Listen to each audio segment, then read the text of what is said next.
Kani gade ke Pati CTV. Sakawai par kaseng san pertai ke balapan bena yo kurtong banyak kon hak election MDC steng semoy syak ke HDC kade ke kon New Trap National Awakening Movement knam ke bahnin kesngi ke khanyo trik risau kalapan bena yo wai kurtong banyak kon nak Mount Heart Ration constituency ya ke ba kaseng gelarai ban banyak kon do ba pendap borling do Marshallong ya kini ke jelang balingkon lapan bena yo kurtong hayeng sa jong presiden ke knam ba pendap saibon ha maulai nonglom Habai keren bar working president ke knam uba adal bot nong rom. Ulai tu uba ke knam kelapan bena bau kurtong uban yakon na Mount Heart Ration udai uba pendabor El Marshallong. Bolong kurtong ubadan ke jingkerman banyo ya ke jingjam. Kumta nak kalian jo ulakan tu yakinu kurtong ki bakwa ban yakon na ki wei part ki constituency. Hakani ke election MDC steng semai dang dan kapor ki banwan cak knam. Isu kemen sibun kalong ba kelanang mi kelanang wan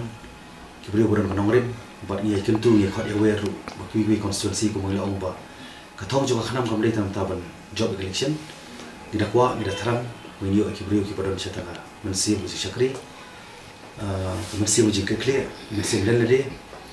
nak bentar mengilak penuh orang kejing temu khantam ya ke ba ni ba kita nak pedeng kejing le katama apa dia baka reti restore tinggi semudai ya ba ngin ailat ikini kandidat ki berang saya tak mensiam, but ni sekarang mungkin kentur iki, baik juga konstituensi kantam juga laban konstituensi, kemudian yo ibu kandidat ban kral karbuli, but nanti ini bawa pendap Marshallong, pemotor Ration, but ni sekarang iki baik juga konstituensi, kinum nyaw do thala, ya kabagin jet itu ki beri berang nomorem. Hoi indon sibol ki parti indon lagi jong kandidat bar ni scam ba ki pai pai kin ai ta jingjob ba kin ai ki jing kersan ke barat ba ta khanam ke bungidon ke jingkular ke lomba himbu ya jamri ki isu ya jamri kami pun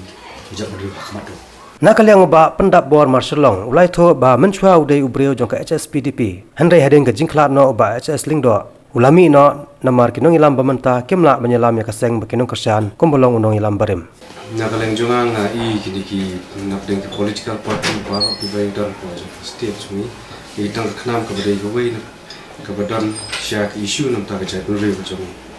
na tak ada penyeso berkenam bangun yale ke by election utana utar syak konstitusi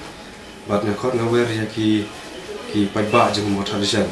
ba ki basa syak motivation but showai tu bakin pek ban kersiam dan jangan mata ailat dan jangan mata hasil bangan dek sya dersekorsen bangadan kijing temu nam tak jadul rem cumi thawai nam tak jadul rem cumi ke bahadu mata him padon na ke jong Kani gade ke Pati CTV.